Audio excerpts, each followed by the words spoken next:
Ahoy hoy and welcome to Players and Book, where I normally I get to DM for the best players of the world, but right now we're doing a bonus action because some people needed to Fight fight the moon wildfires.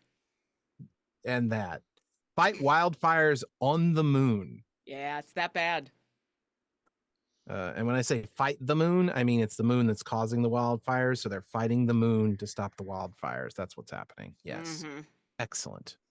Um, Hi, I'm Jeremiah Smarian. I'm on the SCP Wiki. I'm on the YouTubes. I'm on the everywhere at D Smarian. This is Oh, this is me. Hi, I'm Lauren Urban, she, her. You can find all the stuff I'm doing at my website, lauren-urban.com, where normally I'm here playing Fairlos, the Tabaxi cleric. But today I'm just playing the players and he's playing the book. that's true. We have a code from Idle Champions of the Forgotten Realms. It is Sump Jowl Hook. Jowl.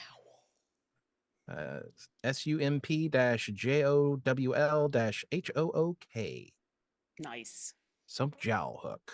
Yeah, go get yourself some awesome loot for one or several of your champions on Idle Champions of the Forgotten Realms. Maybe you'll get stuff for Orkira. Who knows? Possibly. We could jump right into the bonus action questions right here. From Cassius335. Sim, what the fuck? Um, That's not a question. This is what I said before the show. It's not a question. That is a statement that you've just put a question mark at the end of. However, I respect it. but they do clarify. Has Synthra been hacking existence.exe to redo the free trial over and over?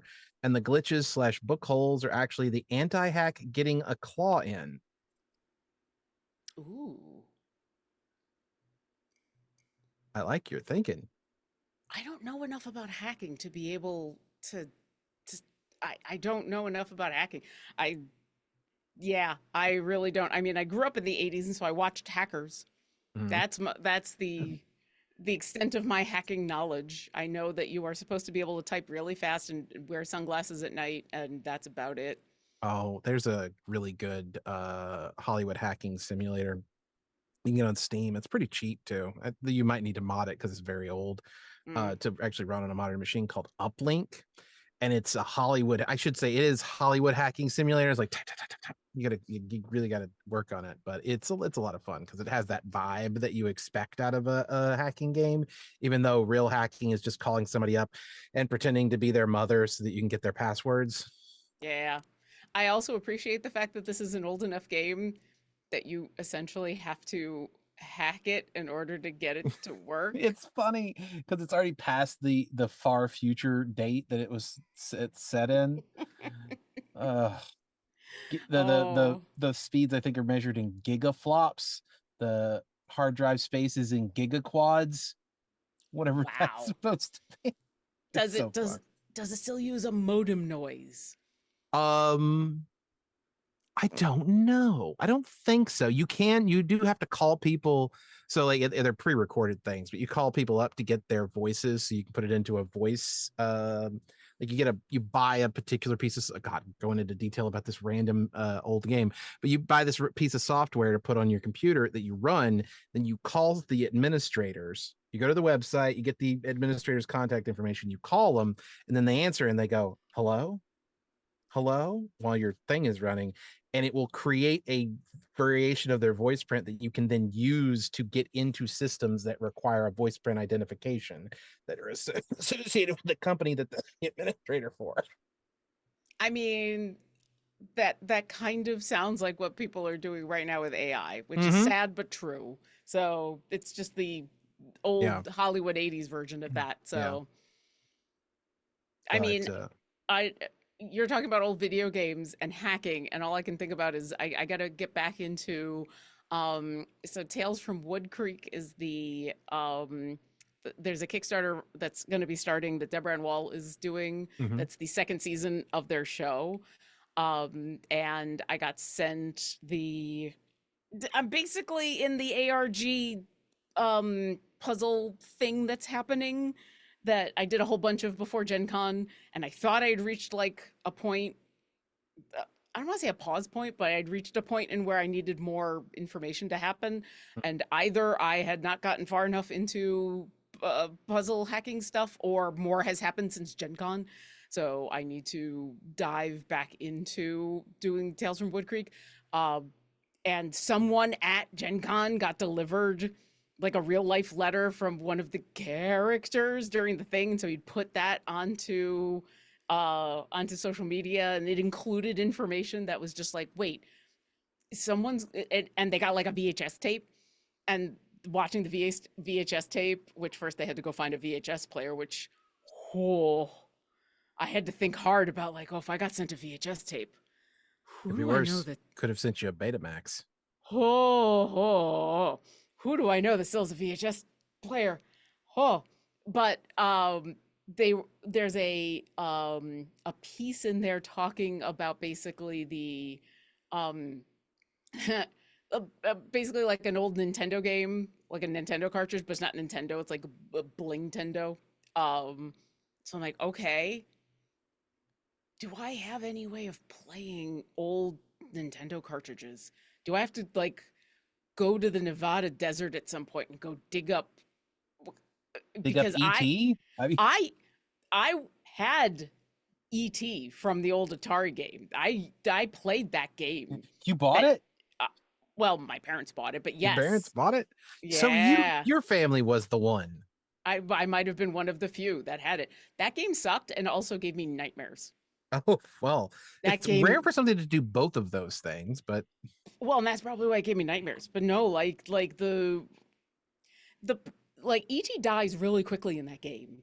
And it's, for young me, especially with those kind of pixels where essentially your imagination fills in so yeah, much of what's going on, and the music, which is essentially 8-bit, like one track music, like it gets really, and then so you're playing as ET, and the basically your whole thing of ET is you run this way, that way, and then you can kind of glide up, and you make your ET's neck go and the neck goes up and down. And then when ET dies, he just turns into like this little shriveled white thing, and it's depressing. And then, yeah, I had nightmares from that game. I was just showing somebody yesterday. We're talking about retro games, and then you've got me thinking. I was just showing you, especially when you're talking about like the way we saw it in our heads versus Mm. how it actually was. I found out that yesterday there's a 3D version of the original Legend of Zelda that you can play, and it's the full game all the way Okay. from start to finish. And you can walk around and you can look at the environment, and it's weird because I'm like, kind of, it's the nostalgia of playing it and being like, I guess I kind of did see it like this to some degree, instead of it being top down, you're third person behind the character.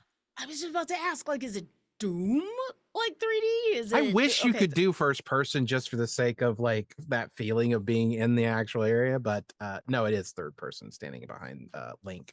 And he goes in and out of rooms, and like so the areas that you move into, you can see into them and items stay on the ground, but the enemies don't load in until you've moved past the barrier where the normal transition would be. But you can see what's over there, and like ups and downs and the deserts parts and everything. It's really interesting. Huh. Yeah. That's wild. I could send you a link afterwards. I'll send you a link if you want to just check it out real quick. It's pretty self evident how it works. You just it's an exe. You don't even have to install it. Yeah, I might want to check it out. The other one that I remember seeing, I never got a chance to play it, was when they upresed Mist, and Oh, it wasn't that I really wanted to play Mist again, because I do yeah. remember banging my head against that game for forever, but because essentially what they did that I really actually wanted to just try out was, instead of it being, okay, you turn and then the whole screen just goes, instead of it being that you tell it turn right and then the whole screen just changes, it turned it into, you had freeform movement. Mhm. And that just, I was like, okay, I got to see this, because I always kind of wanted to have that experience of just walking through those environments, instead of it being meh, meh, Right. like Yeah. it was a Yeah. very The jerky old. kind of Yeah. movement. Yeah. Well, it was like you So move, like everything was set so that you'd be in the spot exactly where you needed to see all of the stuff for the puzzles, and yeah, you could move away from it, and then you would go over here, and it would move you into the spots again. I do remember those. I'm not a big puzzle person. I think I've mentioned that a dozen times before, so it was never really my style of game, but I've definitely played them. I mean, heck, the only reason I can pronounce Tezcatlipoca and Quetzalcoatl is because there was this puzzle. It was very similar to Myst-ish game where you were traveling through various mythologies mm, and dealing. I don't remember the exact plot of it because I didn't get super far into it. You'd go into there was Irish myth, and then you went to like a, a burial mound in Ireland. There was you went to China and you were dealing with their mythologies there, and Japan and Central America and a whole bunch of other stuff. And I just remember like the important parts was like learning about these gods and being like, oh, they're very similar, surprising compare yeah. across all these cultures. It's kind of interesting how that works. Um, God, I don't. But oh, the other game that I've been playing that's been sort of remastered is the Unity remake of a game called Daggerfall, which if Like people are Oblivion's. yeah, Oh, old jeez. predecessor, the one that came before Morrowind. There's a Unity Yeah. remake of, and it's full game, start to finish. Of it's a Unity remake of Daggerfall, and it works. I know because I played it from start to finish. Oh, it must have worked well then if you kept Yeah. playing it. So that's cool. Well, the yeah, I don't know if you've ever played Daggerfall, but it was a buggy mess way back, and it was Wait. Any of the Oblivion games? Buggy messes? what Really? Elder Scrolls games being buggy. What? No, they actually, I believe they had to Never. ship out a disc for some patches for it. It was that bad. One of the things that used to happen with it is you would walk, if you would try to go through certain areas and there was any kind of difficulty, there was a climbing mechanic because it's an Elder Scrolls game. And you were in first person. It was like a transition between those moments where those games where you turned fully to the right or you turned fully to the left or you moved one block up roughly. It wasn't that. It was, but you didn't use your keyboard or to move. You had to click, like if you wanted to turn, you had to hold and click over in this direction, and you did swing your sword with the mouse too. So I mean, it was the transitional period before they kind Yeah. of worked that shit out. But the Unity remake is keyboard control. Thank God you get to WASD that one. Okay. um but yeah, no, I love playing old style and even remakes of old style games. But it's funny how often it's like you'll go back and you'll look at what the actual gameplay of the game is nowadays, and you'll be like, I don't recall it looking this terrible. Why Mm-hmm. why was my imagination so much better when I played this then than it is now? And I think part of it is not just that our imaginations are lesser or that we're used to better graphics, but also like the monitors we use aren't really built for it. Like they talk about how graphics in old games were built with the idea of the sort of slight fuzziness of a CRT monitor in mind. Yeah. So when you bring those graphics into a sharper relief, it looks a little wrong. Yeah. And yeah, and so it does really look different than what we were seeing back then.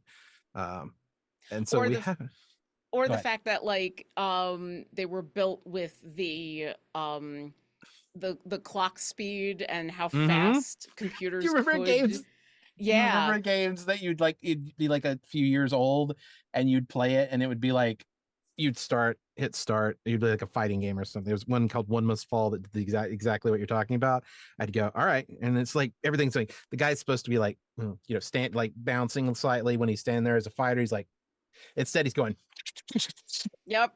Because you and try as to play them on soon a as you modern hit the button, machine, as and soon as you hit yeah. the button to start the fight, he's out. You lose. And I'm like, Mm-hmm. what has happened?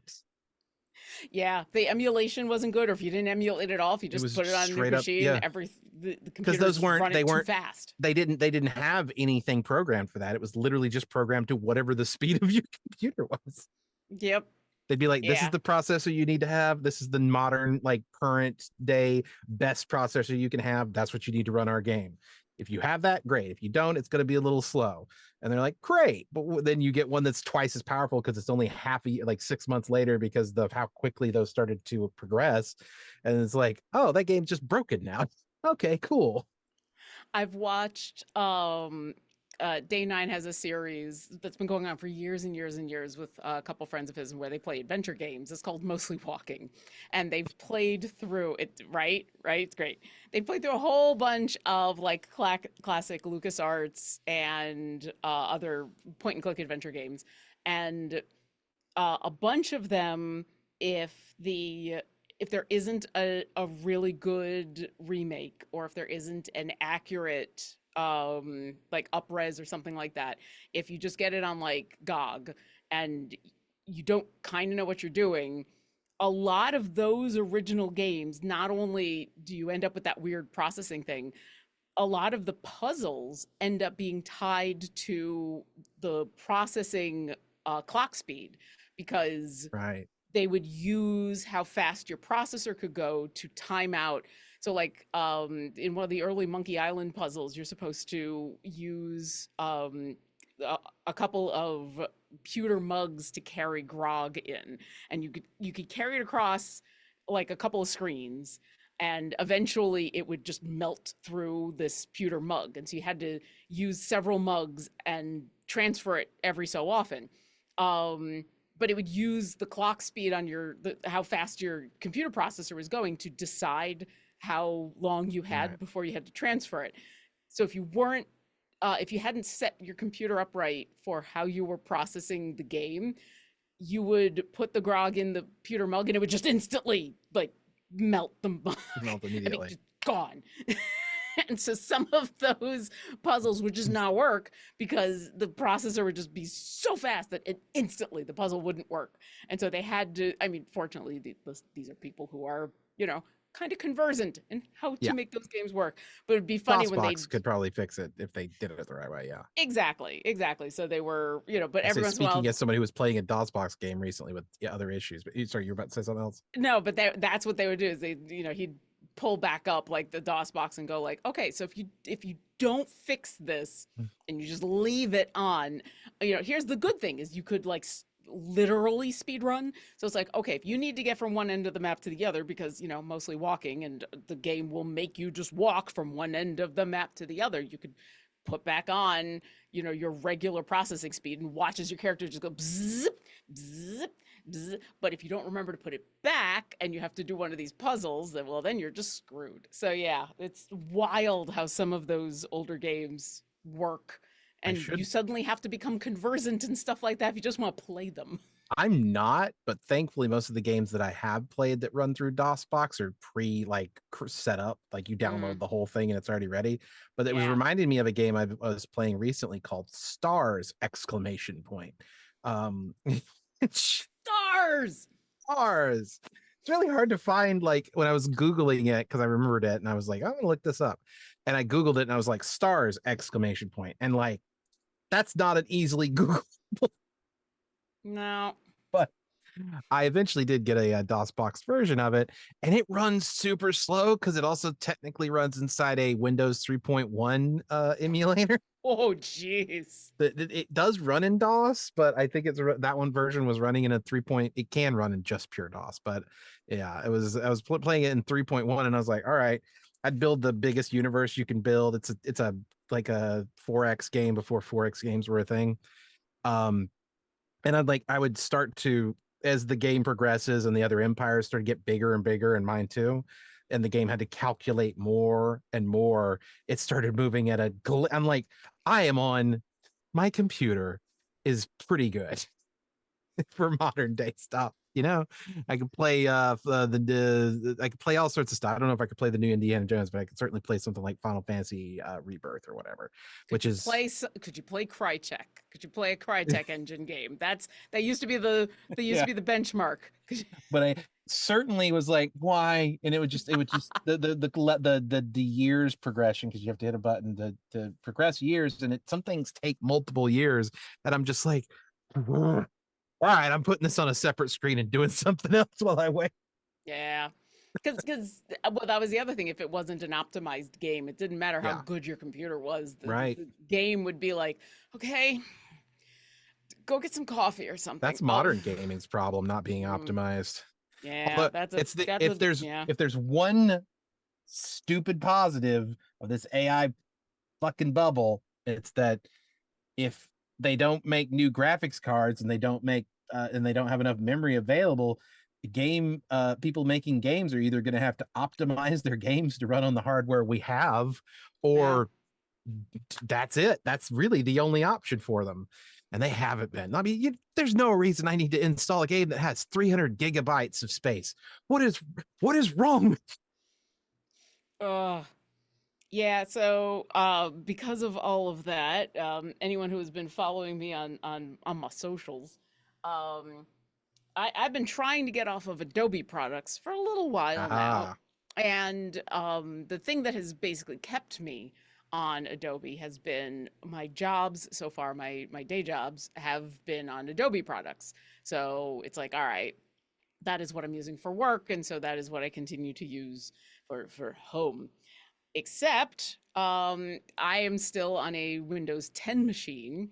I've mm, not I've not upgraded because this machine probably could run Windows 11, but I refuse to go because Copilot is a pile of crap, and I until I can it's a pile of crap. So I have not done that upgrade yet. Well, now if you have Adobe products and you are on a Windows 10 machine and you boot up, say, Premiere Pro, a pop-up comes up that says, "Hey, we're not supporting this anymore, even though you've paid for it." Because you're on an older machine that is running Windows 10. So you need to like upgrade your shit, or else you're not getting upgrades for this anymore, even though you're paying for it. Uh, and I'm like, well, Adobe, unless you're going to pay for a new machine for me, I'm not doing that. So I've turned off the little pop up that comes up, and I'm like, well, I guess this is the point. So just this morning, I downloaded DaVinci Resolve, and that'll be I what I will be learning. And then I have a couple of options for my Photoshop replacement, and then I will be getting off of those two things because yeah, I've been meaning to for a while, and really the only thing that's kept me, because I hate every time it's just like, look at our new generative AI features, and I'm like, look at me wanting to burn this down, except I live in Washington State and we're already on fire, so I probably shouldn't. used to use Adobe for my YouTube channel, but that was back when my YouTube channel was actually making decent amounts of money. You're bringing in $1,200 in ad revenue a month. You're like, I can afford Adobe, and then it starts to whittle down, and you're like, no, I'm all Yeah, right. I'm going to use some other video editing software. Thank you. yeah, But I miss when you could just buy software and yeah. have it. That'd be nice. Well, DaVinci Resolve, it's free. Yeah, yeah. Yeah, or there's the paid version, which I will try. I've heard nothing but good things about it, and I've wanted to for a while, like I said, but I will try the free version for long enough to make sure that it is what I want to switch to, and then once I've canceled my Adobe subscription, because it's going to take 3, 4 months, however many months of not having an Adobe subscription will pay for DaVinci Resolve, whatever uh, they don't call it pro, whatever it is, that's the paid version that gets some of the extra fun things. That's what I will do, and then I'll be done, because they continue to put out updates that you don't have to pay for. Yeah, because I can't deal with Adobe being like, well, I know you've paid this subscription, and the subscription is required in order to continue to use this. But now that you've paid for it and you have to have the subscription, we're still not going to give you any updates because you're on a machine that, yeah, no, My no, my old computer, so my old before I got this one, which is an upgrade. And I got it because I wanted to play some get newer games that the old one couldn't quite handle. But my old computer wouldn't upgrade to Windows 11. It was in there's some sort of a thing with my processor missing one key security thing that it couldn't do or whatever. And they're like, sorry, can't do it. And I was like, okay. And they said, but click here to find other options for how you can upgrade to Windows 11, or that you can fix your computer in ways that will work. And it was just a link to other websites where you could purchase a new computer. Like I went to the Microsoft website to be like, what, it's like, here, click here to find solutions to, you can't upgrade. Click here to find solutions. I click through and it's just like, buy a new computer. It's like, no, What? Are you? no, not unless you can give me the money to. It's No. like, why would that be the only possible solution? And I don't know. It's just, Yeah. we give these companies too much. Capitalism is the final boss. Well, so now Adobe's not going to get my money anymore because I don't have the money to buy a new computer. Yeah. And I refuse to bork this computer in order to make Windows 11 work on it. Yeah. So they don't get my money anymore. There you go. Yeah. Done. That is thank you for coming to my TED Talk. Anyway, Cassius, to answer your question, maybe. So yes, in the future, when you see clips coming out about this show or any of the other streams that I am on, they will be done on not Adobe. It'll be done on DaVinci Resolve. The second part of Cassius's question was, Mhm. is there some sort of ad supported tier existence.exe could be moved to? If the same 4 ads run in the sky for a few months, might that clear out the book holes? Or do the PCs need to somehow run the ads on each book hole separately to close them one by one? I don't know, but you've given me some stuff to think about. How quickly do you think Fairlos will try to destroy the sky if we have to watch the same 4 ads on it more than once? The answer is immediately. Yes, the answer is immediately. I can answer that question. We will watch those ads once. The second time that they start to repeat, Fairlos will immediately be like, I need someone to cast fly on me right now. I'm going to go smash the sky. I'm This sorry. Now is I'm intolerable. imagining the sky running ads, and there's a button in the lower right hand side that says skip ad, but nobody knows how to click it. So they I will just, learn how to click it. I will click it that's the so final effectively. boss of the campaign. It will be clicked so effectively that this will never come back because I will break the sky. I'm not listening to this ad again. To actually answer slightly the question, actually, I should probably have the actual stream loaded up too, so that we could, if any has more questions, then we can throw that. Okay, so here's the thing. Latia is probably not going to be back to play for a A bit. little while. She has a cool thing that is going on that Yes. is means she's going to be away for a little while.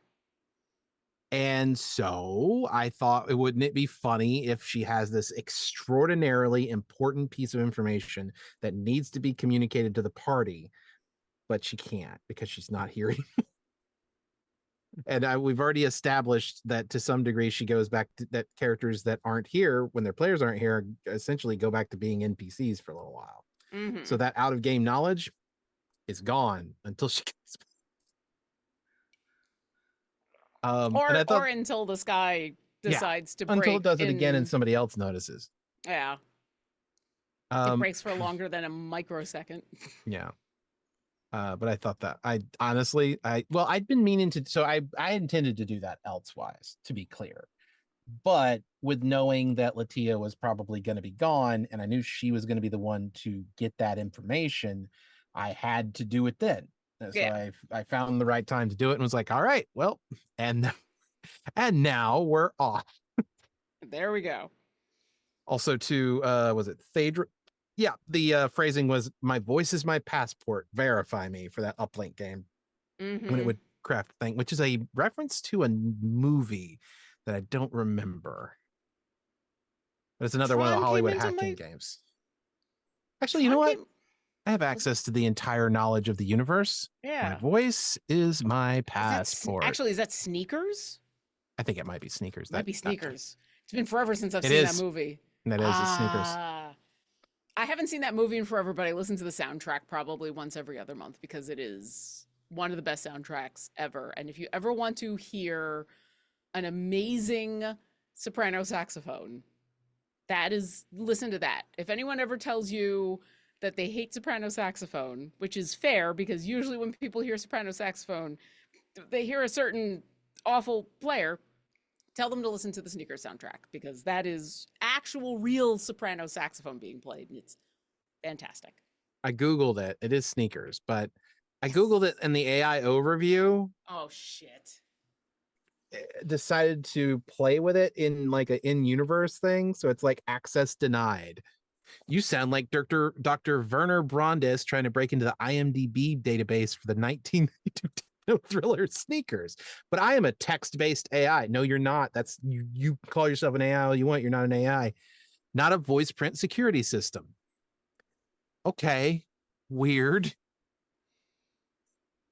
That's not very useful. I mean, it's clever and everything, but I'm not Googling things for cleverness. I'm Googling them for information. I have updated my when I Google things and where it automatically Mhm. goes to the web part so that it doesn't give me any of the AI generated stuff because Oh, right, yeah. because it's because first off, it's annoying, and second off, if you give it more than 4 or 5 lines, it starts to hallucinate and it'll give you something wrong.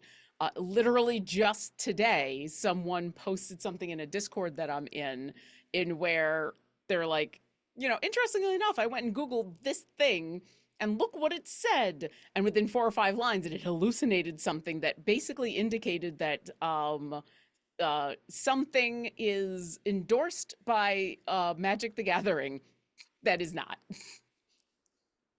That's the kind of thing that gets them sued. They can be Mm-hmm. careful. Mm-hmm. It's like, look, oh, this thing is an officially licensed Magic the Gathering product, and I'm like, oh, really? Oh, really? It is. Uh It huh. is it? God. All Sure. right. So yeah, I don't remember exactly how you do it, but yeah, if you go into at least in Chrome, you can go in and say, hey, when I Google things, instead of just going to Google, go to Google's and then it's like I think it's literally just minus AI, but it's something like that. And then Cassius when 335 is saying it's minus AI in chat. yeah, and so when I say, like sneakers, instead it just gives me it basically sends you straight to the web page if Right. you're on Google, and then it doesn't give you any of that AI Yeah. stuff. Well, see, in this case, I knew that even though I thought it might be sneakers, I thought the easiest way to find it would be to type in the actual phrase, at which point it would be Mm, like, Google would give me the right thing one way or the yeah, other. because if you just put in sneakers, I'm sure what you end up with is not the movie. That's fair. I do, however, highly suggest if you are not familiar with this movie, I haven't seen the movie in forever, so I don't know if the movie still holds up. I do remember. Uh, Let me get back to the movie for a second. I do, however, highly recommend listening to the soundtrack. I do. I've listened to that soundtrack multiple times. I do pull it up on a regular basis. Absolutely fantastic. If nothing else, go listen to the soundtrack. That is, I think the whole thing is available on YouTube. I usually, at the very least, go listen to the theme song. As far as the movie goes, uh, anecdote from my young adulthood. Um, I have a friend a family friend, who is legally blind, who like actually is. Um, there are varying degrees of blindness, and not everybody is like totally completely blind, but this person is as close to like non-seeing as can be. Has been a family friend for forever. Is wonderful, and um, there is a character in Sneakers, the movie, who is also, I think this movie came out in the late 80s, early 90s. So, you know, they're just blind because in that era, there was no nuance. And they are a hacker. And there's actually some cool sequences from what I remember with them. But one of my favorite parts that I remember, um, but my friend's name is Craig, joking with Craig about is at some point, this character has to get into the driver's seat and drive a van, and they're like, I've never driven before. Like I know intellectually how to drive, but I've never driven before. And they're getting coached on the radio, like where to go, like, okay, turn 90 degrees this way and do that and everything. And at one point, it's not played for laughs, but there's some funny moments in it. But at one point, they're in the middle of it, they just start like laughing. They're like, I'm driving. I'm driving. And every once in a while, just after that movie, just like Craig will just turn to me just out of nowhere and be like, Right. I'm driving. I'm driving. just the joy. And that became like his shorthand for like, I'm doing a cool thing.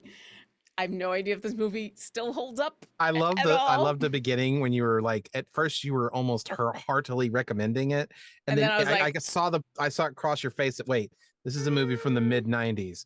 I probably haven't seen it in a while. yeah. Hold on. I'm gonna I don't qualify know. this, especially since it has, you know, yeah, it probably has some stuff in there that because I haven't seen it in It's a while. But rough yeah, to find anything from the '90s. yeah, especially when it's got representation in there that I don't remember off. Like I remember it fondly because I remember talking with my friend Yeah, who enjoyed it because it had representation in there that was not just, right. that was not just the standard, oh, poor look at me, I'm a blind person, and so like it was kind of neat. But yeah, soundtrack A plus. Like If the anyone's bare, seen the it was movie at least did recently, the bare minimum of representation, right? And then, but yeah. now it's like, what does that look like in comparison to today's? Probably not hard to tell. I don't know. I don't know. Maybe it still holds up. Maybe it doesn't. It has a great cast too. It's like Robert Redford, and I think Sidney Poitier, and I think it's River Phoenix and Dan Aykroyd. Like the cast list is ridiculous. The cast has no right to be as good as it is. So yeah, I'm gonna have to rewatch it now. I hope it's as good as I remember. It probably isn't, but I hope so. Cassius 335. To be fair, the narrator can always talk to someone else? Question mark. Can No. they? I don't think they can. Part of that is I like to give everybody something unique to play with, and I mean for Rivulet, it's the universe, literally speaking to her, the in-universe universe. Mm, For Furlos, it's been your relationship with your brother. I know these aren't equivalent things, but they're like things that you yeah. can kind of rely back on and return to. My Uh, brother and my God, the two of right. them, kind Yeah. of. Yeah. And just interactions that you can have. And for Tallulah, it's the entirety of Brescia, that Brescia storyline, and introduced a lot of characters because you went to the place where the plot was happening. Yeah. And then for Latia, it's always been the out of because Latia is, in my experience and observation, not passive player is not the right word, but more passive than some of the other players. So I gave her something that she can choose to engage with or not engage with on her terms. Mm, Um, and yeah, so that's her thing. And I don't I like to keep things unique. I like to have, there's everyone's got their thing. And if I start giving that thing to somebody else just because they're not here, then when they get back, it becomes a thing. So yeah. no, I think and it's the kind of thing to sit on for a while. Like it broke her so much to see that the thing that's it's a good reason for her to need to stay and study some stuff. Yeah. Absolutely. But yeah, that's her thing, and I don't like taking away the particular character's thing. Same. Players in book Legendary Action Sneakers, the rewatch. I could see us doing something like that one day. Um, but I don't know. Not soon, probably. Um, It's call it always weird Legendary when you Actions. legendary action. You never know with those kind of things, like the rights. One of the Mm, things that I miss about Twitch used to do those kind of things, and where you could, mhm. with a specific catalog of movies, you could do the watch alongs. If you had, I don't remember exactly how it worked, but you could, like, hey, we're all Yeah, gonna watch this movie together, and that kind of thing. Like I do miss those. But yeah, you always gotta be a little careful about those yeah. rights issues. Plus, that feels like a thing for a different channel, really.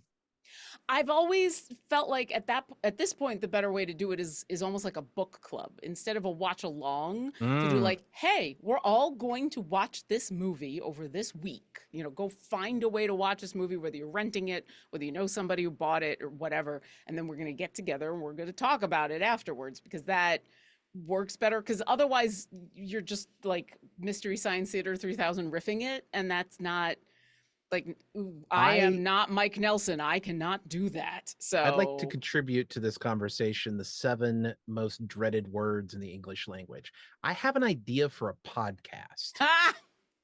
And which I think I might have pitched before, but it is that what you do is you watch a movie that you like or don't like. It doesn't really matter. Probably you start with stuff that you like, but you go on to IMDb or the various review sites and find as many bad reviews as possible, and mm, then critique the reviews based off of your watching of the movie and seeing like how valid their interesting. reviews are.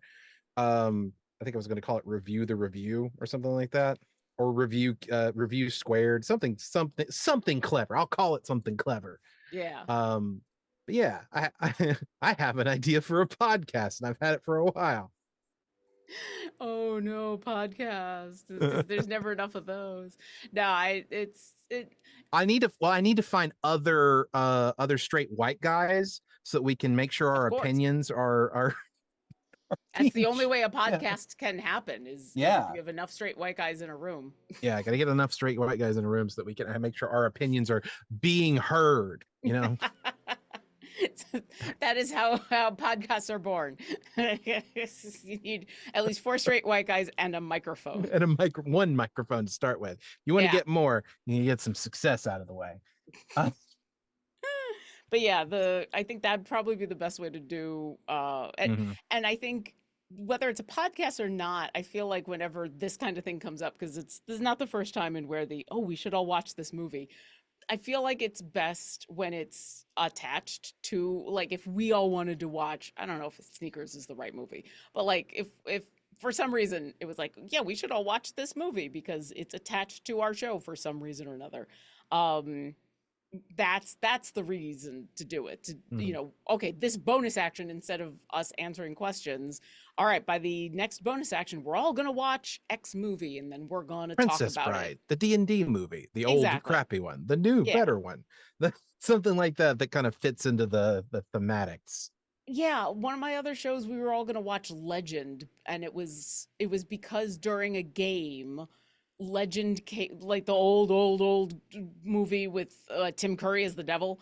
Oh, There were enough people in the game who had never watched it because it's old and I'm old. So like, someone had made like a reference to it, and there were enough people who was just like, huh? Wait, you've never, wait, you need to see Tim Curry being a sexy devil. You need to see Tom Cruise being a twink. You need to see Legend. It's amazing. And so that was how that idea of like, okay, we're gonna watch. That's how I think those would work the best, is in relationship to why are we watching this movie.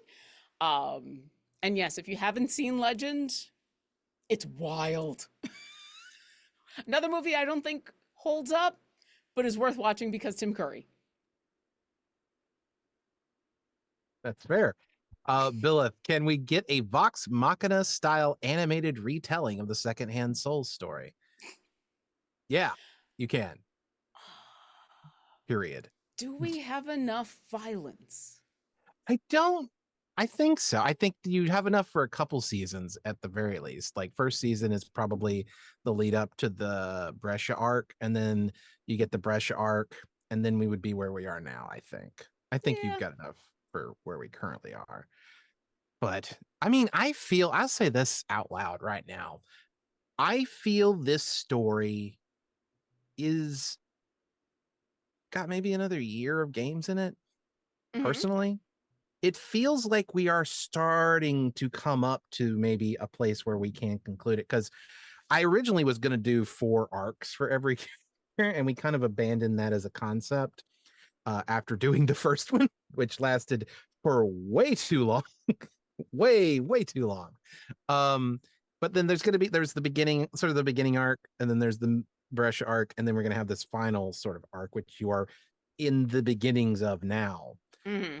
And I think maybe if well, it depends on some discussions we've had about possible hiatuses or not, but without going into any details, depending on how long those go, maybe it's longer than that. But if we actually play on a pretty regular basis, I think we could get ourselves finished within a year, maybe a year and a half.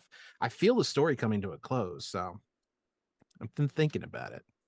But if we do that, then we'd have three separate like main arcs: the before arc, the Brescia arc, and then whatever's coming right now. Yeah. Um, yeah, because Whatever is coming right now. well, Yeah. yeah, it's a little difficult There's a lot.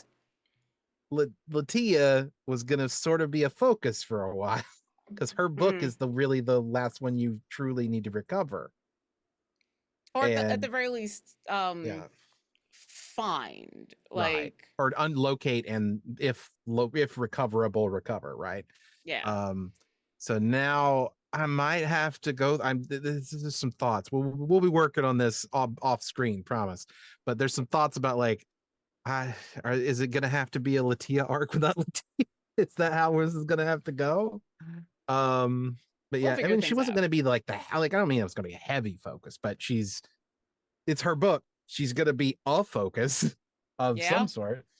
You guys have access to all of the other books at this point for your own individual characters, kind to of. I some mean, degree. mine has, it's not missing. It's we It's back know. at it's back at the island that the dragon was using as a horde base. Yeah, although the indication is he knows how to move it. So Yeah, but yeah, so we know where it is at the moment. and you guys Whether have we made friends with him, so have we made yeah, friends with him or have we made allies with him and it's complicated. He wants to impress his new daughter. that that is accurate. I Yeah, think if you asked the four of us what we think how we think that relationship is, I think the four of us will have very different answers. that's Don't very think true. I don't think any of us are calling him a friend, but Yeah, yeah, it'll be interesting to see. But yes, in some way, shape, or form, except for Essequa's book, we at least know the location of and have access to. Um I'm sure if we showed back up on the island and said the right things, we could have access to my book, probably. especially if we had Tallulah along and she said the right things. So Yeah. yeah, One of those things where it's like that's the last book left, and I've got to kind of where right. If we're gonna have play, I need to have some sort of like intermediary sort of intermission. I guess I think well, I mean, it's not like there aren't other things going on. Like, you know, there absolutely are. Problem is, I can't say it would be spoilers if I say the yeah. thing I was going to say. But I problem mean, is I'll here we go. problems. Yeah, I mean, I could say things because they're not spoilers. I mean, first off, the book holes are probably a very large problem. There is still, at least the very immediate problem is freeing the school, um, and also now dealing with making sure that Sargaroth doesn't decide that securing the library means completely controlling the school. Getting the idea that securing the library should just be securing the library and not, now the school is my lair. You know, Yeah. managing expectations there. Those are, I think, immediate concerns. After that, book holes. Well, I think your immediate concern is beating the dwarves. You're you're Secondary, considering yeah, that the secondary is secondary right move. after that. Right after Yeah, that is let's beat the dwarves in a way that maybe leaves Sargaroth weaker to the point where he could possibly have terms dictated to him. But also maybe you just don't do that. It's complicated. Who knows how that yeah, works out in the end? yeah.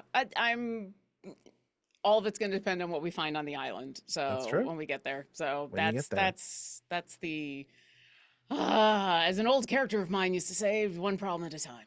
one problem at a time. I actually have been happy. I keep I forgot to change it.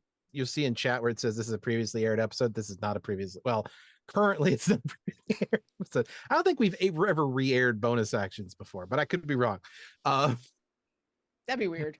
that would be weird. But no, I feel like I need to grab a newspaper now to like prove that we are live. it's the 8th of August. It's the 8th of August, 2077. No, it's 2020, 2026. It is the 2026, right? Yes. The year everything went to shit. Hmm. Again. Still. uh, Still. The year everything remained to shit. Yeah, something like that. Yeah. But I have actually picked up the possibility of a game of me playing in a game finally, which is Ooh. looking forward to, which could be it's going to be a podcast forum show, so it's actually going to be a like a live play sort of thing that I'm going to hopefully be able to do on Saturday nights. Yeah, Saturday nights is what it's going to be. So hopefully I'll actually get to play in a game for once. I Hey. love how I wonder if I every time I apply to do, because you go onto like LFG on the Reddit and you're like, I'm looking for a game, and you just look and be like, oh, this is a fun game, and DM, and then I have to put in, like, I try to be honest because I don't want people to be surprised. I'm like, I do run a streaming D&D game. I am a forever DM and doesn't get a chance to play very much. I am 40 years old, which does to some degree, I think, limit your options to some people that want to not have old people playing in D&D with them. Not everybody, but I think it does have Old some effect. old people as in you know, Yeah, I know. people under say Yeah. 25 Or if I probably. could just have said 39. I think I think it's there's a Eh. weird sort of psychological barrier there. But and the only game I ever got like an actual interview for was a streaming one, which is probably because of the detail of being like, yeah, I do streaming stuff. That's unfortunate, but this is the case of the matter. It's really hard to find games, or free games, I should say. You can probably find one for paid pretty easily, but ugh. I I've been looking and mean, looking and finally, and it's not even going to be 5e, but I'll be fine. I'll learn new systems. It's going to be a every 10 or so episodes we're going to do a different system supposedly. ooh. So that should be interesting. Yeah. I always say I don't want to play a system that is similar to 5e. I Because I don't want to learn a bunch of secondary rules that I could confuse with 5e rules. You know what I Eh, mean? you know what? I would say the same thing, except I played fourth edition and now fifth edition and now fifth edition 2014 and 2024. So like, What is it? 1 D&D now? I don't know. What are they calling it? I don't know. Well, so it was 2014 and Yeah, huh? 2024, and now But now it's 5.5. right. Is it just I could have sworn they also rebranded to 1 D&D in there somewhere. Well, one D&D, I believe, was the term they were going to call it. I Right. think that was like the Well, it code showed name up on some for it. stuff. Yeah, but I think that was the code name for it before then they were like, we're gonna call it 2024. We're not calling it, you know, and then we're not calling it 5.5 because that has 3.5 connotations. So Mhm. we're calling it 2024 because everything can be used together because we don't no, we're calling it 5. I'm not bitter. Anyway, that's so I just kind of gave up.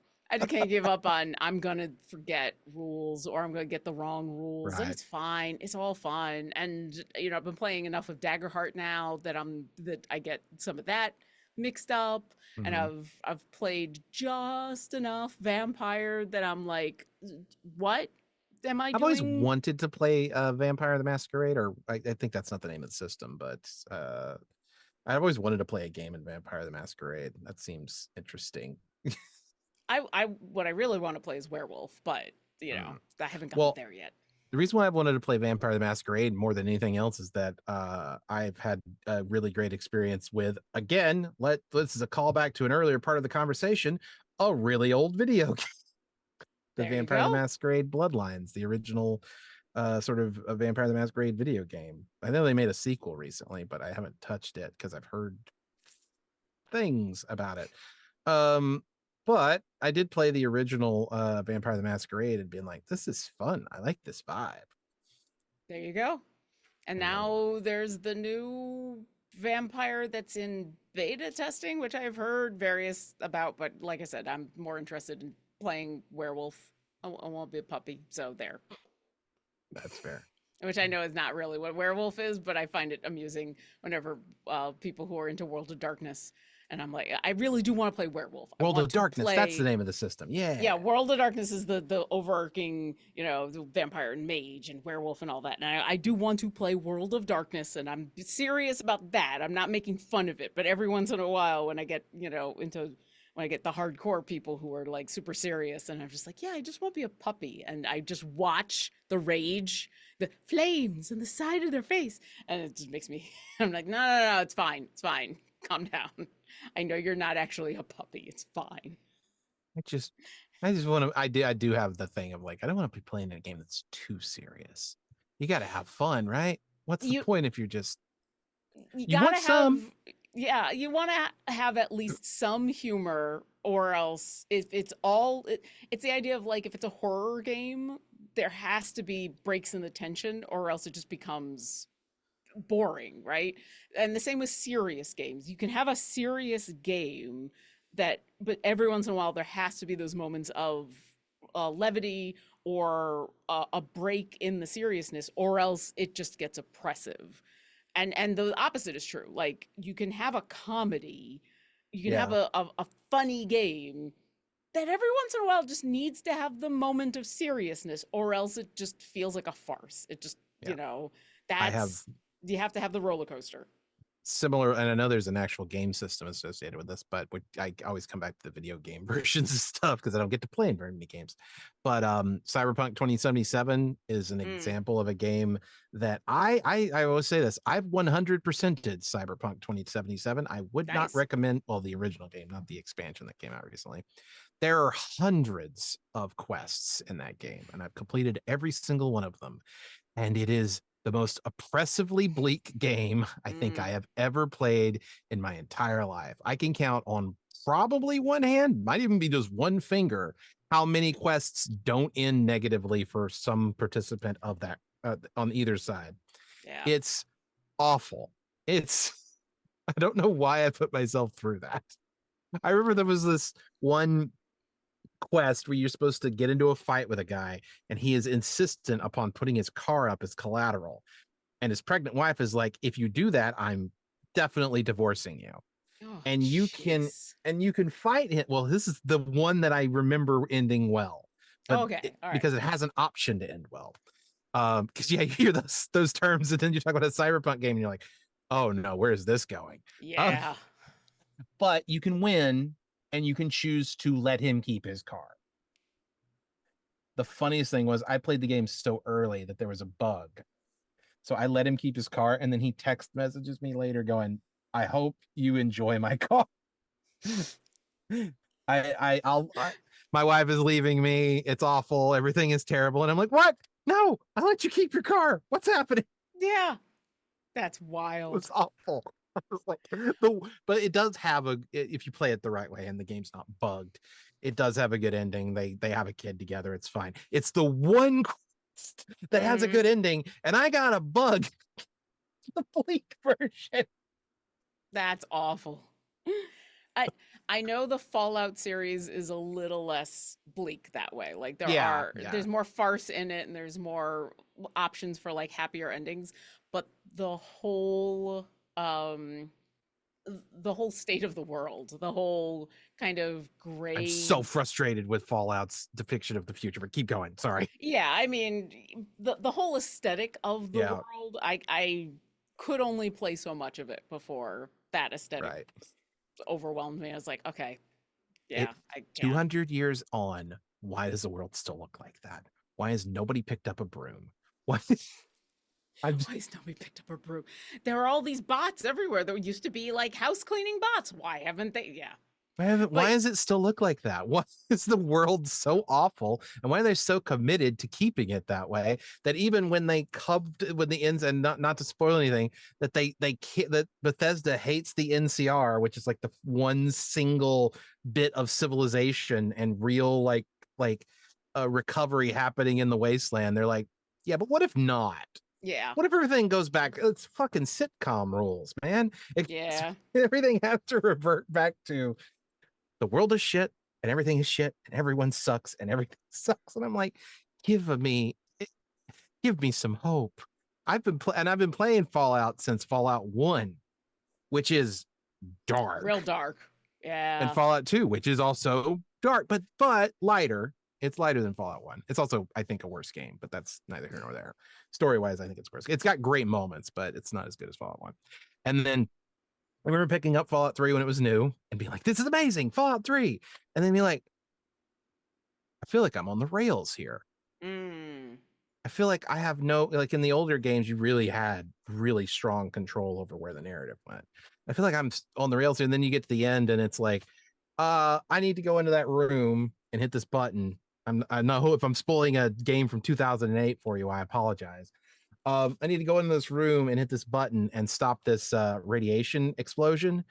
And right over there is a super mutant that is my that As is my my friend. companion and my Yep. friend.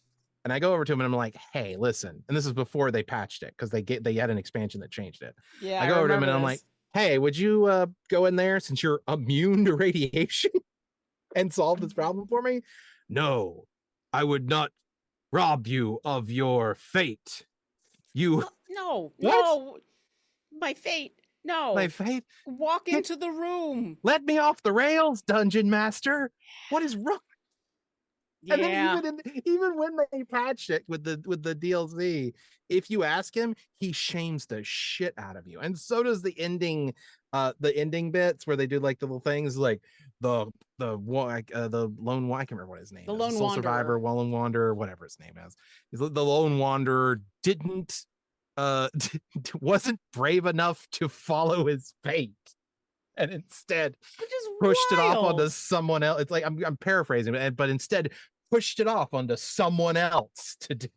Who was able to go and survive doing it, and it was fine. It's like, It's a writing, and I always complain about this because it's a writing choice that makes no sense. Because all you have to do, it's a dungeon. You're going to this point.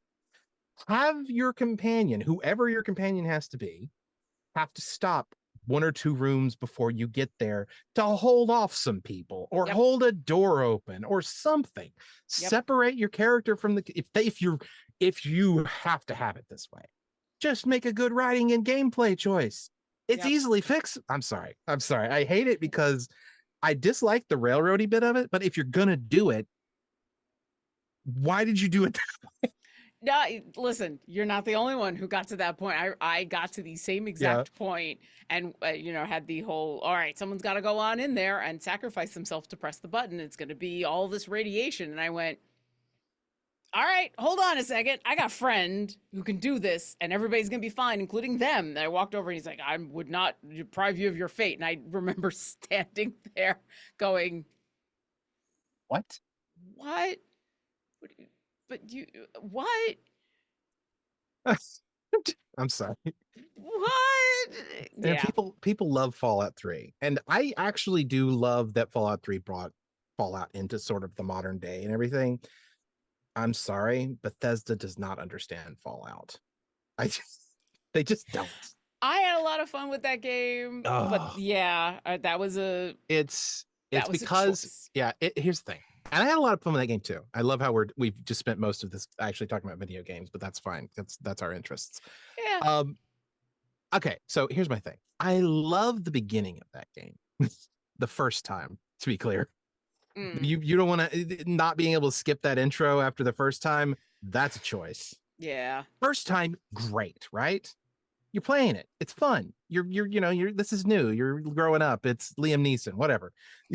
You're going through this thing. Who doesn't like Liam Neeson? And then you're like, well, it's a Fallout game. So of course you want to create a different character that does things differently. And you do it again and you're like, wait, I have to do the whole I thing gotta be all a over again? baby all over again. I think that was something they also patched in the. No, you still have to do it. You have to Oh, do you the do? whole Oh, thing okay. from scratch. That Skyrim shows has you how they often I played it not only did they again. not patch it, they were like, "Hey, let's do that again for Skyrim." I mean, it's not the same, but they have a essentially unskippable participatory cutscene that you have to go Yeah. through every time, Yeah. which you can mod out. You can mod them out. You can they have that as an If you option. play on the PC, If you play but on PC, I yeah. tend to play almost all my games on the Xbox because the whole Oof. idea when I play video game, well, first off, when I play video games, it tends to I Mhm. don't tend to have a machine like this Correct. machine, like you can see what I'm pointing at. This machine's a good machine. It's not bad, but it isn't usually optimized to play video games. But also more importantly, I live in this box with this machine. So when I'm trying to relax, I want to go to the living room I understand. where the game machines are and sit on the And couch play games. and play games. So it's not that I don't enjoy playing video games. You know, Yeah. I played through all of Baldur's Gate 3 here and I've played a whole bunch of games, but I would prefer to do it on the living room. Yeah. And I really enjoy playing with the controller on the Xbox. And so that's how I've Yeah. played most games, which does mean my modding experience is very, very, That's very fair. limited. So, Fallout 3 makes a mm, lot of choices with regards to being on the rails that I don't mm-hmm. particularly care for. That story Yeah. is very strongly like, you're going to do this and this and this. This is the process and this is what it's supposed to be. Yeah. And I don't actually think that Fallout 3 is a bad game. It's not my favorite. Fallout New Vegas is for very obvious reasons because of the freedom that it gives you. But the lessons that they didn't learn from Fallout 3 are way, way worse in Fallout 4. Yeah, I never even tried Fallout 4. I saw the funniest mod for Fallout 4. It was essentially because they have a dialogue wheel, Mhm. and instead of what they used to do, right? And of course, like any dialogue wheel, it doesn't actually tell you what you're about to say. It just gives you sort of an indication of what you're about to say. Somebody Yeah, modded it to show what exactly what you're about to say. which is so much more, it's so better. I mean, Well, and the same you thing with would like the think Mass Effect games. it would be better in Fallout 4, except I'm seeing screenshots of this and it's I will do it, I will do it, I will do it, I will do it, but slightly sarcastic. That's funny. But if you go to look at what the original was, it's like no, and will you pay me, or and I will do it, and I think you're a jerk or something like that. Yeah, I'm again paraphrasing, but you get the idea of it. Gives you the sense that there's options, Mhm. but there aren't. I even Oh. I skipped dog meat entirely. I love to do this with games where I'll see that the game wants me deep. That's probably why I dislike those two games so much, to the degree that I dislike each of them differently. But I see the game wanting me to do a thing, and I will deliberately try my best to avoid doing it.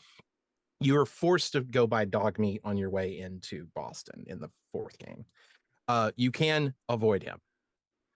I do this, and somewhere in the plot where you need to have him because Mhm. they expected you to grab him because you had to pass by him, he just shows up Mhm. and starts following you. There's no explanation for it. He's just they. You come out of a room at the point in the quest where he needs to be your companion and alongside you, and he's just there. You didn't pick him up. You didn't. I talked to him before. He's just there, and I'm Yep. like, "Yep, this isn't my story. This is somebody else's." And that's Yep. the part of Fallout I don't think that Bethesda gets. It's not supposed to be their story. It's supposed to be the player's story. And the reason why Bethesda games are so well liked, actually, is the buggy nature of them. The idea that which is silly to say, I don't mean the like buggy, like game breaking stuff, but the idea that you can go in and have a unique experience Yeah. because your experience is different than somebody else's. And you can tell somebody, look, this happened. I was fighting giants in Skyrim. I've been ranting for a while. It's I was okay. playing giants in Skyrim, and I got sent to fucking space. Yeah. Because those moments are wild when they happen and they happen Yeah, in different ways, they're or, different players. you attack the chicken and then all of a sudden an army of chickens is attacking you or Yeah, the entire town or both. So it's yeah. the tribal knowledge of it to some Hmm. degree, like that you and other players have this like understanding, like that I'm going to tell you about something that happened to me that definitely didn't happen to you, and you're going to tell me about a thing that happened to you that definitely didn't happen to me, and we're going to be able to exchange that information, and I might even be able to go back and replicate it once you tell me about it. We're Yeah. sharing experiences that we would not have had otherwise. And instead, Bethesda deeply, deeply wants their games, and this is true of Starfield too. They deeply want their games to be, we're telling you this story, you need to listen. Yeah. And if it wasn't for the bugs, I think realized that a lot sooner, to be honest with you. Yeah, it stinks, but I still do love Oblivion and Skyrim. I But yeah, the parts of it that I remember fondly, and especially all of the hours I put into Oblivion, because I did play Oblivion. Like, I Oblivion's one of the few games, especially RPGs, and where I have gone back and created a second character, um, have nothing to do with the story. It's the You freedom know, parts when you're out in the wilderness doing something, right? yeah, and Oblivion was the first game on on Xbox when the newer Xboxes came out and they started doing the whole thing with achievements. That was the first game that incentivized me to go back and make a second character because I couldn't get some of the achievements with my first character because it was just you could not create a character that could do everything that it wanted you to do. And so I'm like, all right, I'll go back and create a second character. And so it was the first time in where achievements actually helped me experience the gameplay in a different Mhm. way because I created a battle mage, which Right. is, I had not done sneaky stuff. And so I hadn't done any of the Thieves Guild. I hadn't done any of that. So going back and creating that character just to do the achievements because I'd really enjoyed the game, and then doing the sneaky Thieves Guild stuff and experience that part of the game, I was like, okay, that's for as much as Oblivion got wrong or was Yeah. wild and weird and wonky, that enough was like, oh, that was enough to get me to experience part of the game I never would have experienced otherwise. And then horse armor, but like, The it horse, was oh still no, the young. horse armor. Oh no. It was still very young in the Xbox's life. But yeah, We that didn't know what was that was going to lead to. we didn't know. We didn't know. So yeah, We like hated it, but we still didn't know. a lot of it was like Ugh. I don't think about the main quest that Yeah. my nostalgia and my joy in that game was never like and then I Then I defeated the helped Sean Daedric Bean do the lords. thing, and Yeah, exactly. yeah, It's like the doing all of the yeah. little side quests or the the weird emergent gameplay that came up or the hey I jumped around for a while so that I could get my athletics up to a certain point so that I could totally wail on this guy. Because you're Like the remembering Morrowind and Daggerfall, where jumping just increased your jump skill, and you could yeah. level up from just jumping. Exactly.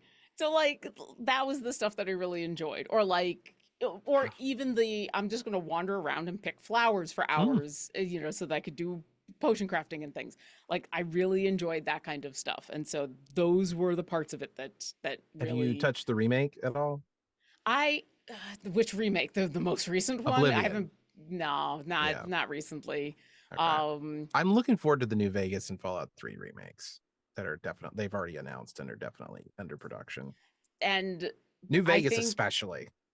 I think for people who enjoy those worlds more than Hmm. me, absolutely. But I did learn really You know fast. what I That do with that is, game? yeah. I have a mod in it right now that change well Fallout New Vegas at least.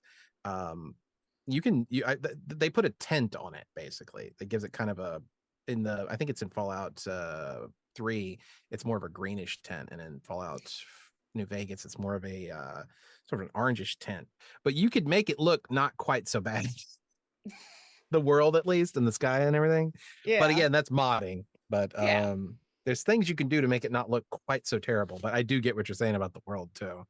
I've always said the reason why I like Fallout over Elder Scrolls, although don't get me, I think maybe one of the games I played the most as a child was probably Daggerfall, Hmm. which is a part of the reason why I was playing the Unity remake all the way through recently.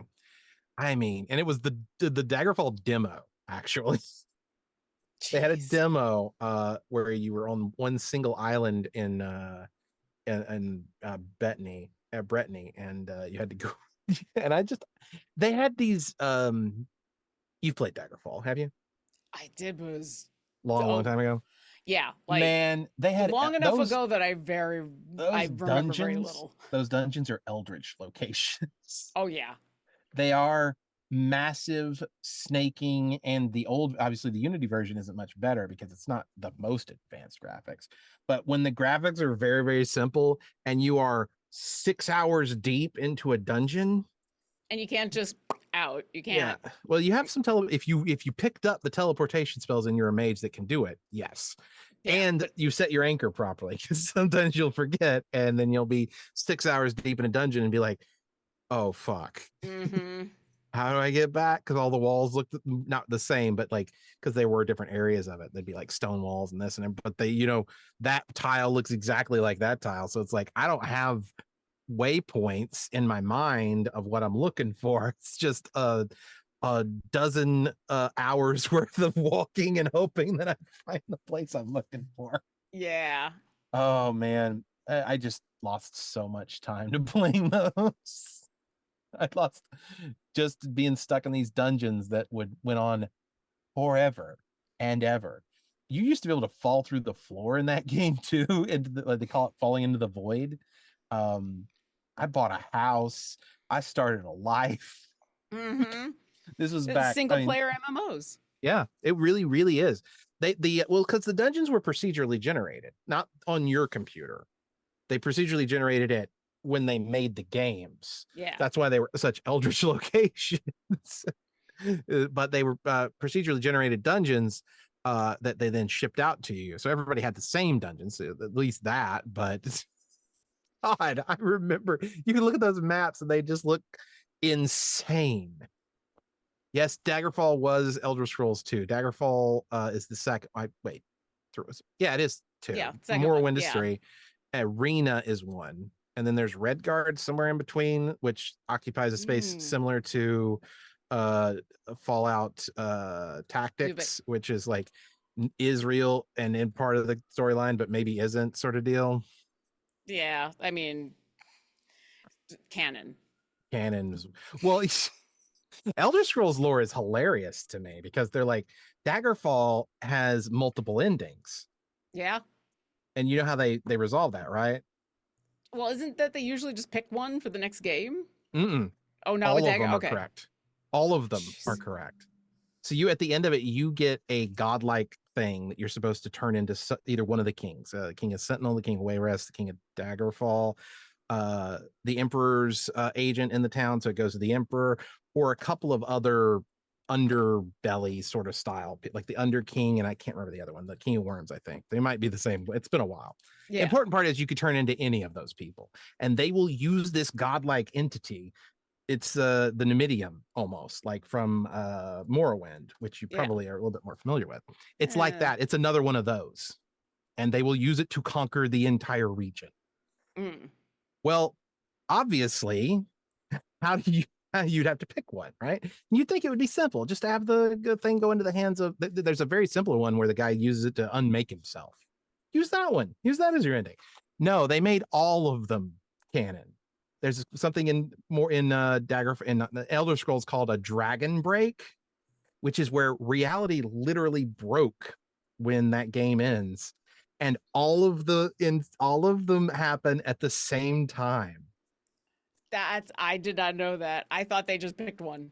They That's because didn't. that's usually what they. Oh You would wow. think. You would think that is the case, but that's not the case. It's a little bit like how Cyrodiil I think in older Elder Scrolls was described as a jungle, but it's Yeah. not a jungle because the Emperor Talos, when he ascended or whatever, turned it into a more livable space so that he could spot for the Imperial capital. It's. I Like that guess is such eventually. unnecessary links to fix their lore. I They mean, could, I guess it's like any fantasy realm. If it gets too weighty and old after a while, eventually they're just like, all right, here's your spell plague. All right, here's right? your, Yeah, the something comes dragon break. along. Yeah, something just comes along and goes, all right, here's the portion of the lore I and where will everything say, just goes wild. I know we're running a little bit late here, but I will say when it comes to Oblivion, I think I enjoyed it mostly. I've not finished Oblivion. I think that's true of a lot of people though when it comes to Elder Scrolls games, so it's not that big of a deal. I I don't like so I played Morrowind, and I never liked how all the stuff that I did in Morrowind, which is probably one of my favorite Elder Scrolls game, essentially becomes meaningless because of how the progression in Elder Scrolls Oblivion and Skyrim goes. Like, if you've played any of Morrowind, one of the things you do is you're saving the island of Morrowind, right? Except Yeah. not too long after you're done, the asteroid that got stopped by magic impacts and blows up Red Mountain. That's why there's so many refugees from the Morrowind in Skyrim, in the Skyrim game, is because Yeah. everything you did, all that work you put in, all those Nope. characters you met, all those the cities, the full-on cities that you might have saved, they're fucking gone and Yeah. everyone's dead. And I'm like, and I remember playing Oblivion. I think it was in around Oblivion that when I started picking up Oblivion is when I learned that was what had happened afterwards. And I was like, I'm not really excited about Elder Scrolls anymore. I think I'm done. And I just couldn't get into it. I just I mean, couldn't. that's fair. And I come back whereas, around, but yeah, it took a while. My enthusiasm waned, let's say. I mean, that's fair. That's totally fair. And to bring it back around to D&D, that's the idea of like people who've played earlier editions who remember certain things Mhm. about the way that the world worked, or the way that certain species worked, or the way that certain gods worked, and then a different edition came out and changed the way that things worked because whatever, and either just changed it, or then WotC made a spell plague happen, or WotC made the sundering happen, or WotC, however Yeah. they decided to explain. And sometimes they didn't explain, it just happened. Yeah. And so yeah, and um it's it's wild if you have to reconcile that, um because depending on what you're trying to reconcile, it can be easier or more difficult. And sometimes you just have to kind of throw up your hands and be like, okay, fine, you Yeah, know? you do, because you have to give up and be like, well, it's not my story, I guess. Yeah, Which is actually the problem though with the Bethesda style games, is that, well, at least I say they are Bethesda now, but they weren't always all, Fallout used to be under other character, but it didn't feel like it was their story. It felt like yeah, we were sharing the storytelling together. And I know everything in the game was created by the game makers, but with the iterative way you could go about it, like you could go in and do this thing but not this thing on this playthrough, then the other playthrough you could do this thing and this thing, and it felt like you were helping to build a story for your character, and then they just abandoned that idea. the promise of it was not fully fulfilled. It Yeah. was it was billed as a more open, Yeah, uh and they still do market it that way, yeah. right? And it isn't that. I'm sorry, it's a good game. Skyrim is, Hmm. for example, is a great game. It is not the way they describe it. You do not have the level of freedom that they act like you do, and I'm tired of them lying. Yeah, and even some of the games out there that get closer to that, there is still, and it's just the way that video games work. You can only have Yeah, so much flexibility. Like, I except for love Baldur's Gate 3. That's the exception. even Baldur's Gate I know, 3. I know. Even I've Baldur's pushed Gate the limit. 3. I've Yeah. pushed the limit on Baldur's Gate 3 because I'm that guy who will do that every time I get into a game. Yep, But it and is I love it. surprisingly robust. It It is the is. kind that reminds me of the old games for sure. And the amount of flexibility that it has, Yeah, the amount of endings that it has, and the amount of ways that you can do things, and what yeah, it will let you do, and what it will yeah. accommodate is, What it is accommodating the idea of you possibly touching. yep. I remember that one of my very first playthroughs, I went through it with a random bard that I made, and then I was like, what if I went through this with a tiefling druid in Act One? Because you go into the Druid's Grove, and there's a tiefling versus druids thing going on, and I'm like, Yeah. well, does it account for that? And it fucking does. It Yeah. 100% does. And And that was when I was like, this is a game for me. This is for me. it's a testament both to the writing that they thought about all those possibilities and more, and to the game design that they were able to program all of that and Yeah. more. But even then, there's Yeah, only there are limits too. Yeah. I've run into it there's every once in a while. yeah, that's the joy of this kind of D&D versus the video game D&D is That's fair. we can do pretty much anything we want, but you know what we can't do is sit down in front of a computer and just play on our own, and that's the appeal. That's the That's the appeal. appeal. It's also why I want to play as a player for once. Mm-hmm. It's just sometimes I want to be able to participate and shape the story, but not be the one who's primarily responsible for shaping the story. Listen, and I will say seriously, because I was a forever DM for a very long time. I've been on both sides of the table, and I do think you are a better player for having DM'd, and you are a better DM for having played. I And talk about that. so, Yeah, yeah, it is not a good, healthy thing to be either a forever player or forever DM. So yes, I hope you do get the chance to play yeah. both because it is healthy and also it is good. It's good to get that experience on both sides. Empathy So is great, but it can only go so far sometimes. Sometimes you need to actually have the experience yourself before you can fully understand the lived experiences of being a player. I just I and you want more deserve of to have, that. yeah, you deserve to have that on both sides. People Yeah, deserve to for have the sure. different kinds of fun that are on both Yeah, sides of it, and so yeah, I look yeah. forward to hearing about the fun that you have as a player in that game. I am too. I think that might be a good spot for us to end our episode. That sounds like a Um, good place. all right, everybody. I'm Jeremiah Sumerian. Our code again is Sump Jowl Hook.